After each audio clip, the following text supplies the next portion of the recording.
Danny Vumbi yakoranye indirimbo na Bruce Melody ivuga ku muntu ushobora kwiyahura kubera urukundo. Umuhanzi Semivumbi Daniel uzwi ku izina rya Danny Vumbi mu muziki yasohoye indirimbo Umugozi yakoranye na Itahiwat Bliss uzwi ku izina rya Bruce Melody ivuga ku muntu ushobora kwiyahura kubera ko yakunze atamubaniye neza nk'uko yabyifuzaga. Indirimbo y'uyu muhanzi ubarizwa muri Kikas Music yasohotse kuri wa gatanu tariki ya 19 Kamena umwaka wa 2020. Ifite iminota 3 n'amasegonda 59. Ni imwe mu ndirimbo iri kuri album Inkuru Nziza Danny Vumbi yitegura gusohora iherekejwe n'igitaramo ari gutegura azakorera kuri internet. Danny Vumbi yaje gutangaza ko yanditse iyi ndirimbo yishyize mu mwanya w'uwo muntu ushobora gufata icyemezo cyo kwiyahura nyuma y'uko yakunze amugaragarije ko batajyanye.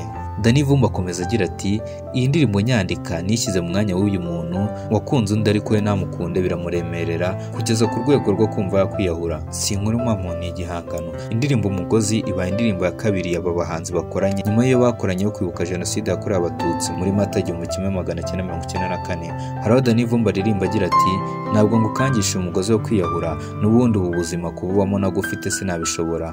Ntabwo ngukanga ngo ubanguke bwangu ngo nkurebe bwa nyuma ahubwo ubuzima urabubazwa ngiye kuko wambabaje. Danny Vumbi yavuze ko ageze kuri imyiteguro y'igitaramo azamurika album, avuga ko azakorana n'abahanzi bane bakomeye mu Rwanda, abakina filime bazamufasha gutanga ubutumwa bugufi kuri COVID-19 ndetse n'abavuga imivugo.